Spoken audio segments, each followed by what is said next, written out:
नमस्कार, नक्षत्र दुनिया चैनल में आप सभी का हार्दिक स्वागत है। मित्रों, आज के वीडियो में हम बात करेंगे केंद्र और त्रिकोण व अन्य भावों में शनि ग्रह किस प्रकार से राजयोगों का निर्माण करते हैं और इन राजयोगों का जीवन काल में किस प्रकार से प्रभाव मिलता है। इन सारी विषय वस्तुओं पर आज के वीडियो में हम चर्चा करेंगे। यदि आप चैनल पर नए हैं तो चैनल को सब्सक्राइब अवश्य करें। वीडियो ज्ञानवर्धक लगे तो लाइक भी करें। आइए शुरू करते हैं। मित्रों, शनि ग्रह के द्वारा बनने वाले 7 राजयोगों के विषय में आज के वीडियो में हम चर्चा करने वाले हैं। सबसे पहले हम बात करेंगे शनि के द्वारा बनने वाले महापुरुष योग, जिसे हम शश नामक पंच महापुरुष योग के नाम से जानते हैं, जो शनि के द्वारा निर्माण किया जाता है। जिसका ध्यान रखें, शनि ग्रह जब कभी भी लग्न के भाव में, चतुर्थ भाव में, सप्तम भाव में या दसम भाव में स्वगृही होकर यानी मकर राशि के होकर या कुंभ राशि के होकर या फिर अपनी उच्च राशि के होकर यानी तुला राशि के होकर बैठे हुए हों, यानी इन 4 भावों के अंदर शनि महाराज स्वगृही या फिर उच्च राशि के होकर बैठते हैं, तो शश नामक एक पंच महापुरुष का योग का निर्माण होता है। अब ध्यान रखें कि इसका लाभ किस प्रकार से मिलता है और कब नहीं मिलता, तो सारी बातों को थोड़ा सा हमें समझना होगा। देखिए, शनि महाराज यदि आपकी कुंडली में शश नामक पंच महापुरुष योग बना रहे हैं, विशेष रूप से लग्न भाव के अंदर या फिर कुंडली के दसम भाव के अंदर, तो इन भावों में इस योग के ज़्यादा अच्छे प्रभाव दिखाई देते हैं। हालांकि बनते ये चारों भावों के अंदर ही है, लेकिन लग्न भाव में या फिर दसम भाव के अंदर यदि ये पंच महापुरुष योग का निर्माण यानी शश नामक पंच महापुरुष योग का निर्माण कर रहे हों तो ज़्यादा अच्छे प्रभाव दिखाई देते हैं। क्या फल मिलता है? देखिए, शनि ग्रह जब कभी भी उच्च का होगा या स्वगृही होगा तो जातक की आयु को लंबा करता है, क्योंकि ये आयु के एक नेचुरली कारक ग्रह हैं। तो जातक की आयु लंबी होगी।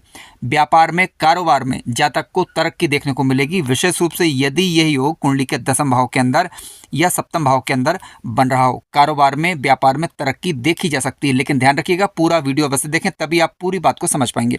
तो व्यापार कारोबार में ये योग तरक्की देता है।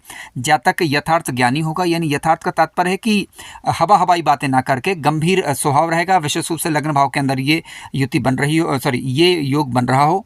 राजनीतिक क्षेत्रों में भी दसम भाव के अंदर भी, साथ साथ लग्न भाव के अंदर भी जातक को ये सफलता प्रदान करने में सक्षम होता है। ठीक है, और इसका सबसे अच्छा प्रभाव ये होता है कि साढ़े साथी का प्रभाव, यानी साढ़े साथी चल रही हो, शनि की ढैया चल रही हो, ठीक है, तो उसका ज़्यादा नकारात्मक प्रभाव जातक के ऊपर देखने को नहीं मिलता। ध्यान रखें, शनि की साढ़े साथी या ढैया जब भी चलती है तो शनि चंद्र की युति बनी हुई हो या फिर शनि की दृष्टि चंद्रमा पर पड़ रही हो, तब थोड़ा प्रभाव देखने को मिलता है। लेकिन यदि मान लीजिए कि आपकी कुंडली के अंदर शनि महाराज शश नामक पंच महापुरुष योग का निर्माण कर रहे हैं और चंद्रमा पर शनि की दृष्टि ना हो, तो साढ़े साथी या ढैया का प्रभाव अक्सर कम देखने को मिलता है। ध्यान रखें, जब कभी भी इस योग का निर्माण होता है, यानी इस शश महापुरुष योग का निर्माण होता है, तो जातक की विश्लेषण क्षमता अद्भुत होती है। किसी भी परिस्थिति का आकलन करने में वह सक्षम होगा। ज्योतिष इत्यादि के क्षेत्र में, रहस्य इत्यादि के क्षेत्र में किसी के दूसरे व्यक्ति के मन के भेद को जान लेना, कोई इनसे सीखे, यानी काफ़ी अच्छा प्रभाव ऐसे लोगों के अंदर होता है। वकीलों के अंदर, जज की कुंडली में, ठीक है, या किसी भी कानूनी क्षेत्र में यदि आप कार्य कर रहे हैं तो उसके हिसाब से भी ये स्थिति ठीक मानी जाएगी। शनि से संबंधित कार्यों में, यहाँ ध्यान रखना ये महत्वपूर्ण है कि शनि से संबंधित कार्य यदि आप कर रहे हैं विशेष रूप से उसकी दशा अंतर्दशा के दौरान, तो आपको जो है अच्छा लाभ देखने को मिल सकता है। आध्यात्मिक क्षेत्रों में जातक की रुचियाँ होंगी। इसके अलावा सामाजिक प्रतिष्ठा, मान प्रतिष्ठा अच्छी होगी। यदि आप टीचिंग का कार्य कर रहे हैं, ठीक है, यदि आप उपदेश देने का कार्य कर रहे हैं, योगाचार इत्यादि का कार्य यदि आप कर रहे हैं, तो निश्चित रूप से ये शनि ग्रह आपको दशा अंतर्दशा में अच्छा फल देते हैं। मित्रों, ध्यान रखेंगे इस योग का एक नकारात्मक प्रभाव यह है कि जातक की प्रवृत्ति कई बार तामसिक किस्म की हो सकती है, तो जातक को अपने चरित्र का ध्यान रखना चाहिए और अपना नैतिक पतन ना होने दे। अपने कार्यों पर ध्यान रखें और ईमानदारी पूर्वक कार्य करेंगे तो निश्चित रूप से जातक के लिए शनि ग्रह निश्चित रूप से अपनी दशा अंतर्दशा में लाभकारी साबित होंगे। अब रहा सवाल कुछ प्रश्नों का। देखिए, कई बार लोगों का सवाल होता है या शिकायत होती है कि उनकी कुंडली में शश नामक पंच महापुरुष योग का निर्माण हो रहा है, लेकिन उनकी हालत खराब है। ठीक है, उनकी इस बात को हम अनदेखा बिल्कुल नहीं कर सकते। देखिए, ये निर्भर करेगा, सबसे पहले आप ये देखें कि आपकी कुंडली में शनि योग कारक ग्रह हैं या नहीं। यदि आपकी कुंडली में शनि योग कारक ग्रह हैं, यानी वृषभ लग्न की कुंडली है आपकी या फिर तुला लग्न की कुंडली, तो इन लग्नों में ज़्यादा योग कारक ही माने जाएंगे। इसके अलावा मकर लग्न और कुंभ लग्न, ठीक है, कन्या लग्न और साथ साथ मिथुन लग्न, इन लग्नों में भी ये कारक ग्रह होते हैं। तो पहले तो आप देखें कि कारक है या नहीं। इसके अलावा फिर आप ये देखें क्या शश महापुरुष योग का निर्माण जो हो रहा है वह इन्हीं भावों के अंदर, इन लग्न में फर्स्ट हाउस यानी चौथा घर, सातवां घर और दसम घर 10th हाउस यानी इनमें इसका योग का निर्माण हो रहा है या नहीं। यदि इसमें हो रहा है तो निश्चित रूप से लाभ देखने को आपको मिलेगा। लेकिन कब मिलेगा, देखिए इसके लिए आपको देखना होगा कि दशा शनि ग्रह की चल रही है या नहीं। ठीक है, महादशा अंतरदशा में ही क्योंकि ग्रह अपना लाभ अच्छे से दे पाने में सक्षम होते हैं, तो इनकी दशा अंतरदशा के दौरान इनका लाभ मिल सकता है।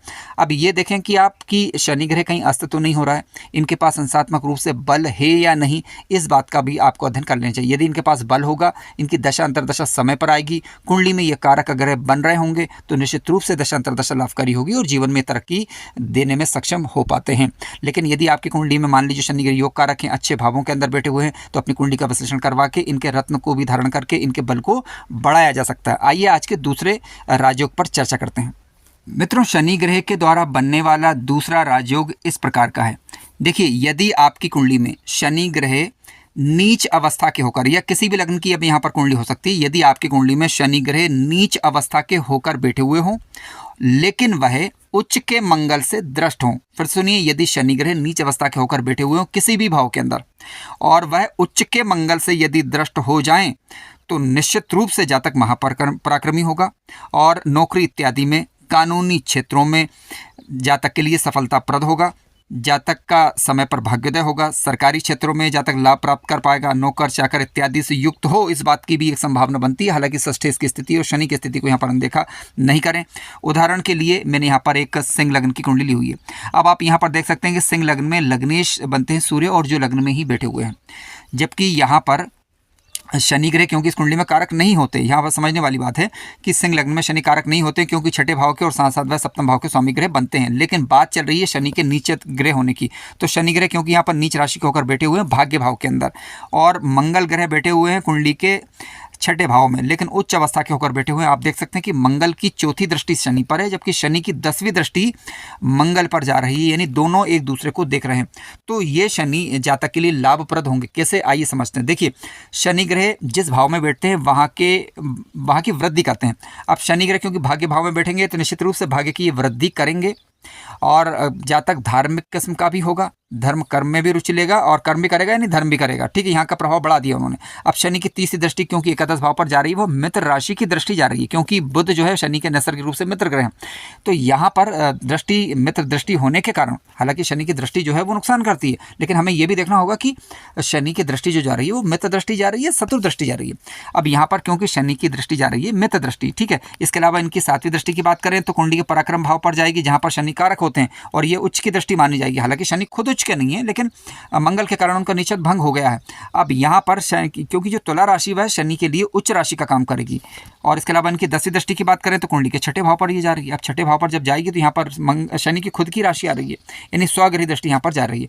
तो शनि ग्रह की ये स्थिति निश्चित रूप से राजयोग कारक होगी, राजयोग से कम नहीं होगी और राजयोग के समान फलदायक सिद्ध होगी। जातक को अपनी दशा अंतरदशा में लाभ मिलेगा, पराक्रमी जातक होगा, और उस दौरान जो पराक्रम जिस क्षेत्र में करेगा निश्चित रूप से उसका लाभ देर से ही सही लेकिन मिलेगा अवश्य।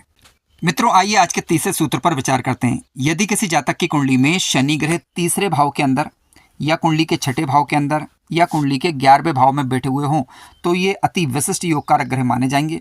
दशा अंतरदशा लाभकारी सिद्ध होगी यदि यह कुंडली में कारक ग्रह बनकर बैठे हुए हों, या फिर अकारक भी हैं तो लेकिन किसी शुभ ग्रह से दृष्ट होना चाहिए।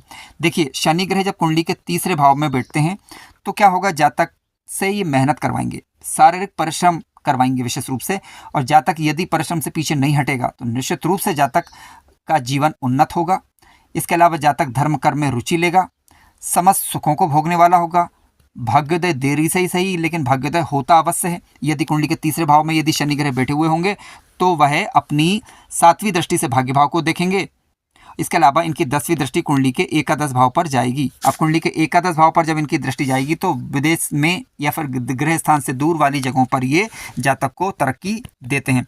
हालांकि ऐसे जातकों को ध्यान रखना चाहिए कि यदि उनकी कुंडली में तीसरे भाव के अंदर शनि महाराज बैठे हुए हैं तो आलस्य का परित्याग करें, संतान के साथ व्यवहार बना के रखें, छोटे भाई बहनों के साथ व्यवहार बना के रखें, तो निश्चित रूप से जातक जो है जीवन में तरक्की अर्जित करेगा। जातक की स्मरण क्षमता अच्छी होगी, ध्यान रखें, बुद्धि बल अच्छा रहेगा, लेकिन यदि शनि की नीच दृष्टि कुंडली के पंचम भाव पर नहीं होना चाहिए या फिर शत्रु दृष्टि नहीं हो। इस बात को थोड़ा सा ध्यान रखना होगा। यदि शनि थोड़े से भी नेगेटिव हुए तो कहीं ना कहीं पिता के साथ मतभेद वाली स्थिति बन सकती है। तो पिता के साथ, पुत्र पुत्री के साथ, जो भी संतान है उनके साथ, या फिर अपने भाई बहनों के साथ संबंध को बेहतर रखेंगे तो तीसरे घर में बैठे हुए शनि निश्चित रूप से जीवन काल के दौरान तरक्की देते हैं। मित्रों, शनि ग्रह यदि किसी जातक की कुंडली में छठे भाव के अंदर आकर बैठ जाएं तो देखिए यहाँ भी क्योंकि अति विशिष्ट कारक होते हैं, स्वगृह मित्र गृह उच्च राशि के होकर बैठे हुए हों, लेकिन बली हो अवस्था में हो तो शत्रुओं पर जातक विजय प्राप्त करेगा। नौकरी इत्यादि में जातक को आसानी होगी, जातक दीर्घायु होगा, हालांकि स्वास्थ्य समस्या यहाँ पर थोड़ी बहुत रह सकती है।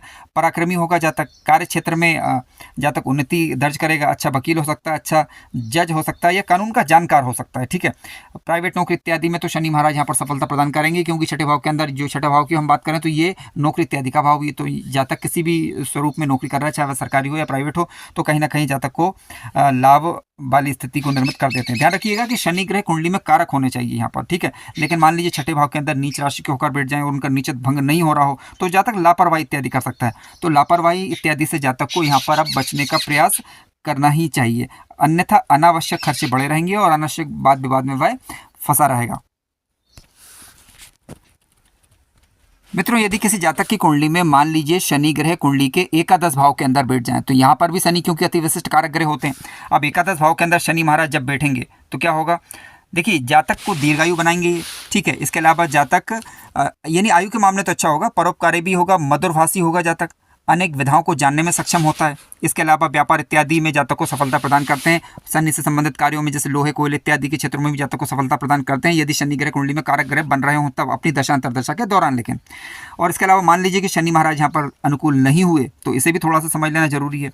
तो जातक को होगा क्या कि पिता के साथ और इसके अलावा आपके कुटुंबियों के साथ, संतान के साथ मतभेद वाली स्थिति उत्पन्न होती है, स्वास्थ्य समस्या इत्यादि रह सकती है। ठीक है, संपत्ति की खरीद इत्यादि में सावधानी यहाँ पर फिर बरतना चाहिए, मान लीजिए शनि ग्रह यहाँ पर अनुकूल ना हो। लेकिन साधारण परिस्थिति की हम बात करें तो तीसरे, छठवें और 11वें भाव के अंदर शनि महाराज योग कारक ग्रह होंगे, दशा अंतर्दशा लाभकारी होगी यदि ये बलवान होकर बैठे हुए हों, शुभ ग्रहों से दृष्ट हों और मजबूत अवस्था के बैठे हुए होने चाहिए। मित्रों, शनि से संबंधित आज का चौथा सूत्र इस प्रकार से, यदि शनि ग्रह धनु राशि में हो, फिर सुनिए, यदि शनि ग्रह धनु राशि में बैठे हुए हों एवं गुरु से दृष्ट हों तो ये स्थिति राजयोग कारक मानी जाएगी, राजयोग के समान फल देने वाली इसे कहा जाएगा। इस स्थिति के कारण क्या होगा, जातक को समाज में मान सम्मान और यश अच्छा मिलेगा, धार्मिक होगा, धर्म कर्म में प्रवीण होगा, आध्यात्मिक क्षेत्रों में भी रुचियां लेगा, आध्यात्मिक क्षेत्र में जातक सफलता प्राप्त कर पाएगा।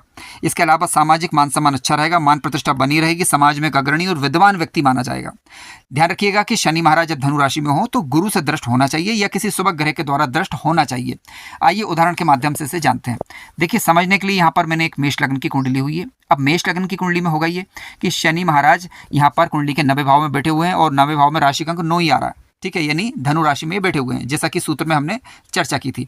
अब शनि पर गुरु की पंचम दृष्टि पड़ रही है, गुरु कुंडली के पंचम भाव में बैठे हुए हैं मित्र राशि होकर, और 5वीं दृष्टि कुंडली के इनके 9वें घर पर होगी जहां पर गुरु महाराज कारक होते हैं।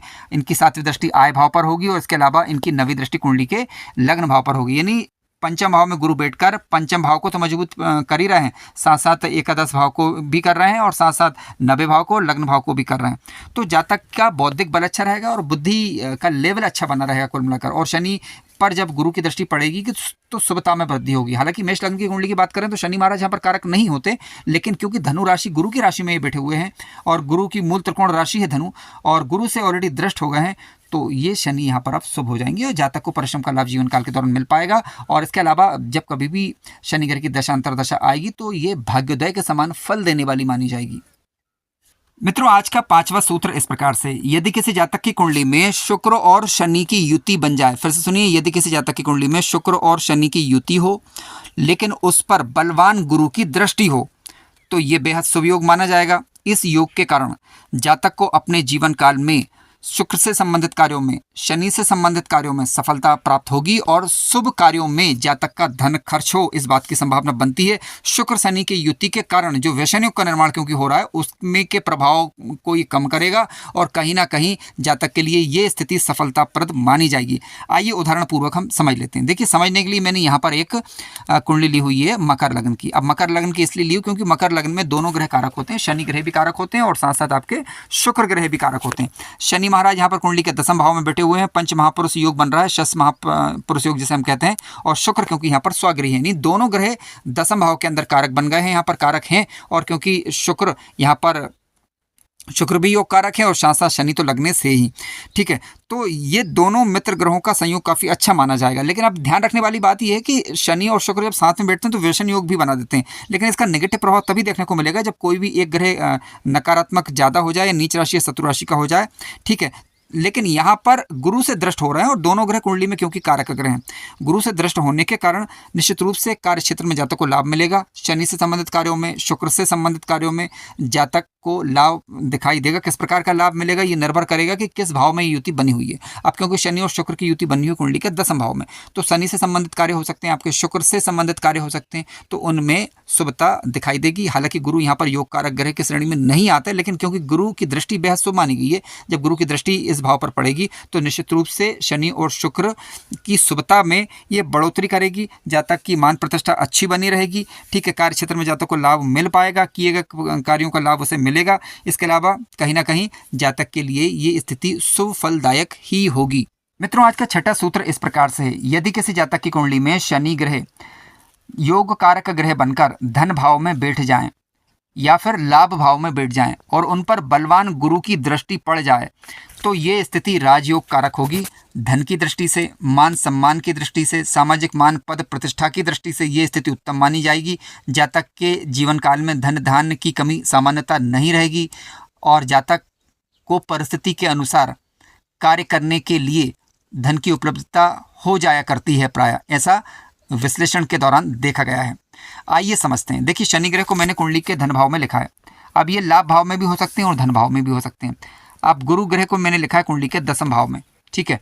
अब देखिए, शनि जहाँ पर भी बैठेंगे वहाँ पर वृद्धि करते हैं। अब शनि ग्रह धन भाव में बैठेंगे तो निश्चित रूप से ये धन की वृद्धि करेंगे। हालांकि मैं रिश्तों की बात यहाँ पर नहीं कर रहा हूँ, केवल धन से संबंधित बात कर रहा हूँ। तो धन यहाँ पर निश्चित रूप से जातक के धन में वृद्धि करेंगे। अब क्योंकि गुरु को धन का कारक ग्रह माना गया है, अब गुरु की दृष्टि क्योंकि गुरु की 5वीं दृष्टि कुंडली के धन भाव पर यहाँ पर जा रही है, यानी धन के कारक ग्रह जो प्राकृतिक कारक ग्रह उनकी दृष्टि कुंडली के धन भाव पर जा रही है और शनि वहाँ पर योग कारक ग्रह बनकर बैठे हुए हैं। तो धन की दृष्टि से, सामाजिक मान पद प्रतिष्ठा की दृष्टि से ये स्थिति उत्तम ही कही जाएगी। हालांकि दूसरा पहलू ये भी, यहाँ पर इस उदाहरण की हम बात करें तो क्योंकि गुरु महाराज कुंडली के 10वें भाव में बैठे हुए, इनका संबंध चतुर्थ भाव से बन रहा है, तो ये घर में सुख शांति को बढ़ाने वाली इनकी दृष्टि मानी जाएगी। गुरु की हम बात यहाँ पर कर रहे हैं, लेकिन गुरु की 9वीं दृष्टि की बात करें तो कुंडली के 6ठे भाव पर भी जा रही है, तो कहीं ना कहीं पेट जन समस्याओं इत्यादि की तरफ ये सूचना देती है। कहीं ना कहीं जातक का धन जो है रोग ऋण शत्रु में भी खर्च हो, इस बात को भी बताता है, ठीक है। लेकिन रहा सवाल गुरु की दृष्टि का, तो निश्चित रूप से गुरु की दृष्टि धन भाव पर बैठे शनि पर पड़ेगी तो धन में ये वृद्धि कारक बनी रहेगी। मित्रों, आज का 7वां सूत्र इस प्रकार से, यदि किसी जातक की कुंडली में शनि ग्रह मीन राशि में किसी भी शुभ भाव के अंदर यदि बैठ जाएं, फिर सुनिए, यदि शनि ग्रह मीन राशि में किसी भी शुभ भाव के अंदर बैठ जाएं, लेकिन शर्त यह है कि गुरु से दृष्ट होना चाहिए। गुरु से दृष्ट यदि मीन राशि के बैठे हुए शनि यदि हो जाते हैं तो ऐसी परिस्थिति में निश्चित रूप से ध्यान रखेंगे, लेकिन शनि की दृष्टि गुरु पर ना हो, गुरु की दृष्टि शनि पर हो, तो ये स्थिति धन की दृष्टि से उत्तम मानी जाएगी। जातक को किए गए परिश्रम का लाभ मिल पाएगा, क्योंकि शनि महाराज, मान लीजिए इस उदाहरण में मैंने लग्न में शनि को लिख दिया है, तो जातक का स्वभाव धीर गंभीर बना दिया उन्होंने, गुरु से दृष्ट हो गया तो उसमें सकारात्मकता आ गई। अब क्योंकि शनि की दृष्टि कुंडली के 10वें भाव पर जाएगी, 10वीं दृष्टि, तो जातक से कर्म करवाएगी, तो किए गए परिश्रम का लाभ, किए गए कर्म का लाभ जातक को मिल पाए, इस बात की प्रबल संभावना बनती है। क्योंकि जब गुरु 9वें भाव के अंदर बैठेंगे तो धार्मिक होगा जातक, भाग्योदय का लाभ उसे मिल पाएगा। और गुरु से दृष्ट क्योंकि जब शनि हो गए हैं तो निश्चित रूप से, और क्योंकि यहाँ पर गुरु ग्रह लग्नेश भी बन रहे हैं, ठीक है, तो लग्नेश से दृष्ट होने के कारण ध्यान रखें, अब लग्नेश के पास यहाँ पर बल होना चाहिए, लेकिन शनि की अपेक्षा अधिक बली होना चाहिए। तो निश्चित रूप से इनके प्रभाव के कारण जातक को किए गए परिश्रम का लाभ कार्य क्षेत्र में निश्चित रूप से देखने को मिलेगा और जातक साहसी होगा, परिश्रमी होगा, बौद्धिक बल में सक्षम होगा, गहन सोच विचार कर कार्य करने वाला ऐसा जातक होता है। मित्रों, कार्यक्रम ज्ञानवर्धक लगा हो तो लाइक कीजिएगा, चैनल पर नए हो तो सब्सक्राइब भी करें। यदि आप अपनी कुंडली का विश्लेषण करवाना चाह रहे हैं तो दिए गए नंबर पर व्हाट्सएप करें। धन्यवाद।